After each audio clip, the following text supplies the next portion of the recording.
जय हिंद, वंदे मातरम, भारत माता की जय। राष्ट्रवाद की बात प्रहार के साथ आप सभी का हार्दिक स्वागत है। दोस्तों, महाराष्ट्र में हिंदी भाषा के लेकर जो घमासान मची है, अब वो भाषा और भी आगे ट्विस्ट लेती नजर आ रही, जबकि ये भाषा पे विवाद कोई सार्थक नहीं है, मगर अपनी सियासी जमीन खो जाने वाले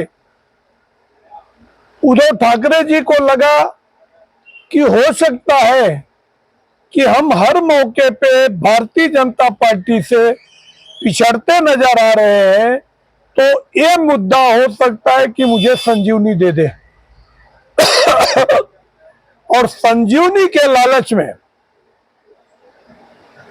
2007 में उनके ही चचेरे भाई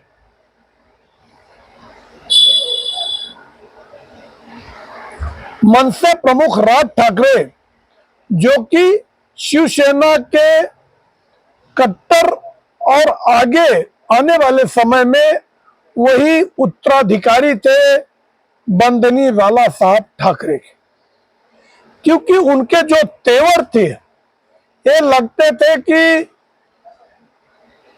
अपने चाचा की जगह ले सकते हैं राज ठाकरे।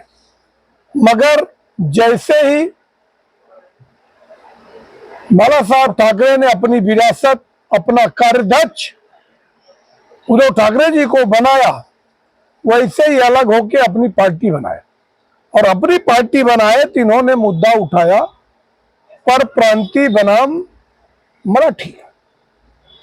शुरुआत में इनको थोड़ा बहुत सफलता मिली, बाद में जो महाराष्ट्र के लोग हैं, जो अच्छे लोग हैं, वो जो कि यहाँ पे उत्तर भारतीयों को अपना बड़ा भाई मानते हैं, जो अपना भाई मान के यहाँ पे शरण दिया था कि आप आओ, हमारे भैया हो आप, और यहाँ रहो, कमाओ, आपका भी परिवार चले।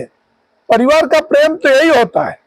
और भाई भैया लोग भी जो उत्तर भारतीय है, वो भी उत्तर प्रदेश को अपनी जननी और महाराष्ट्र को मौसी का संज्ञा दिया कि अगर उत्तर प्रदेश मेरी माँ है तो महाराष्ट्र मेरी मौसी है।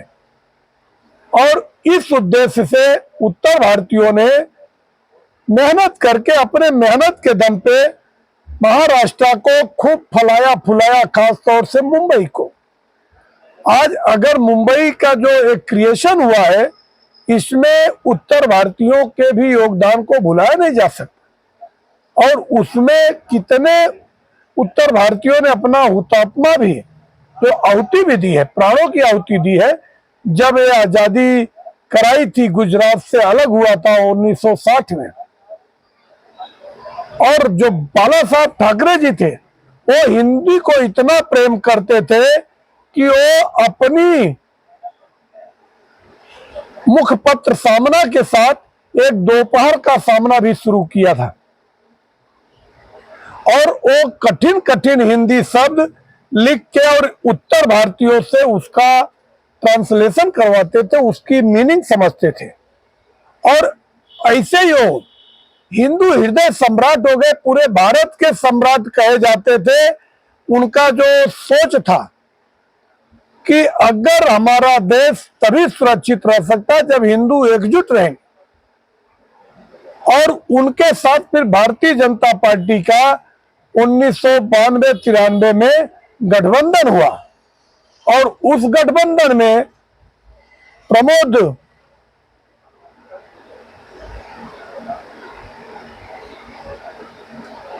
जी का बहुत बड़ा योगदान था, गोपीनाथ मुंडे और अटल बिहारी वाजपेयी जी। और मगर आज उनकी विचारधारा को पीछे छोड़कर पर प्रांतीय बनाम मराठी का मुद्दा लेकर उद्धव जी ने, जब हिंदी की भाषा को तीसरी भाषा का जीआर लेके आया देवेंद्र सरकार ने, तो मुझे तो नहीं लगता है कि इसमें इतना कुछ हंगामा करने की जरूरत थी, मगर इनको लग रहा है कि हमारे बीएमसी का चुनाव है और ये मुद्दा हमें संजीवनी दे देगा। जो अभी मैं विधानसभा के चुनाव में हार गया, हो सकता है मुझे कुछ फायदा हो जाए। और इन्होंने 5 जुलाई जो कल एक आक्रोश रैली का आयोजन किया, मगर जब विवाद बढ़ता देख देवेंद्र फडणवीस जी ने जीआर को वापस ले लिया। बोले अभी इसको एक कमेटी डॉक्टर नरेंद्र यादव के अगुवाई में एक कमेटी बनाई जाएगी और एक कमेटी सारे दलों से बातचीत करके, स्टेक होल्डरों से बातचीत करके बाद में ये समय सुनिश्चित किया जाएगा कि कौन से क्लास से हिंदी को शुरू किया जाए। वैसे भी बिना हिंदी के मराठी भी अधूरा है, क्योंकि ये एक दूसरे के पूरक हैं। हमें आप कितना भी चाह के भाई भाई को अलग नहीं कर सकते। अब ऐसे में क्या हुआ कि विवाद मनसे के लोगों ने जाकर मीरा रोड में एक जोधपुर स्वीट्स के व्यापारी को हत्यामुक्की किया, उनको मार दिया। आज लोगों का भी अपना खुद का सेल्फ रिस्पेक्ट है। अगर आपको ऐसा लगता है, मैं भी कहता हूं कि मराठी वंदनीय है, ये मराठी सम्मानित भाषा है, हर किसी को मराठी बोलना चाहिए। और मुझे तो पूरी मराठी आती है, मैं पूर्ण मराठी सांगू शकते हैं, काय हरकत नहीं। और जरूरत पड़ने पे हम मराठी बोलते भी हैं।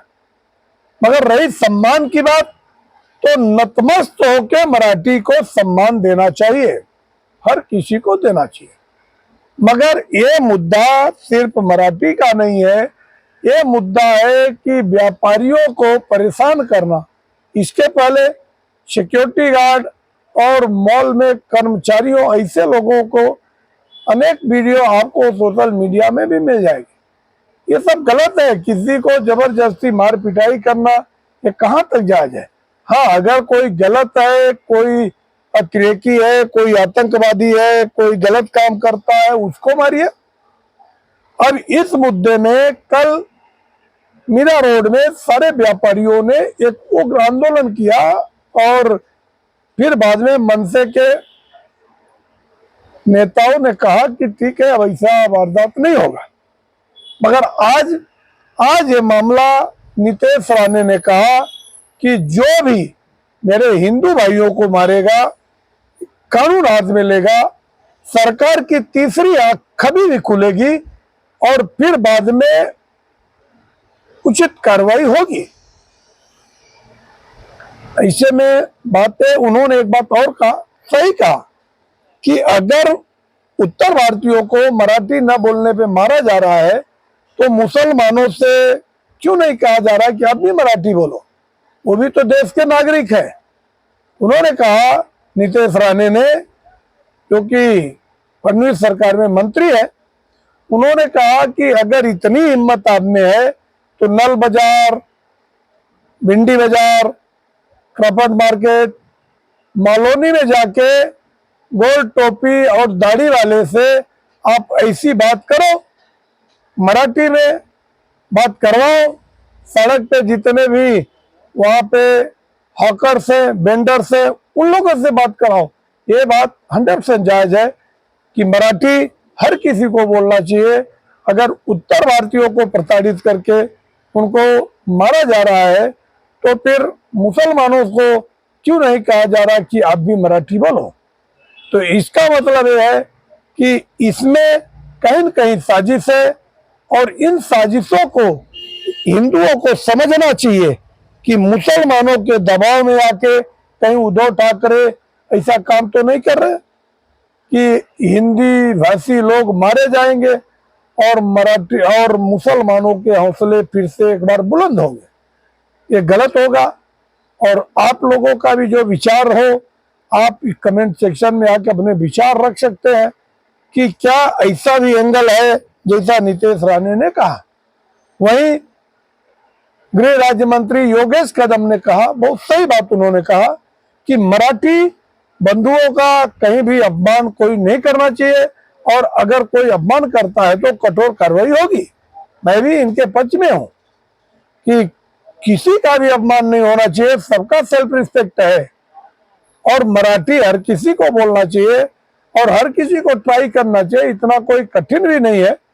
मराठी एकदम सरल भाषा है और हिंदी से मिलती जुलती है और हिंदी की लिपि और मराठी की लिपि एक जैसी है, थोड़ा संस्कृत भाषा है और अगर जो कोशिश करता है तो आनंद पूर्वक मराठी बोल सकता है। तो ये बात योगेश कदम जी की बात बिल्कुल सही है और नीतीश राणे जी की भी बात बिल्कुल सही है और इसका मतलब है कि आने वाले समय में सरकार सजग है, कानून को हाथ लेने वाले के ऊपर कठोरतम कार्रवाई होगी। मगर अचानक ही परप्रांतियों को हिंदी बोलने के लिए मारा जा रहा है, ये भी गलत है, इस पर रोक लगना चाहिए। आप लोगों को अगर हमारा विश्लेषण अच्छा लगे आप हमारे चैनल को सब्सक्राइब करें और अपने दोस्तों तक शेयर करें। जय हिंद, वंदे मातरम, भारत माता की। धन्यवाद।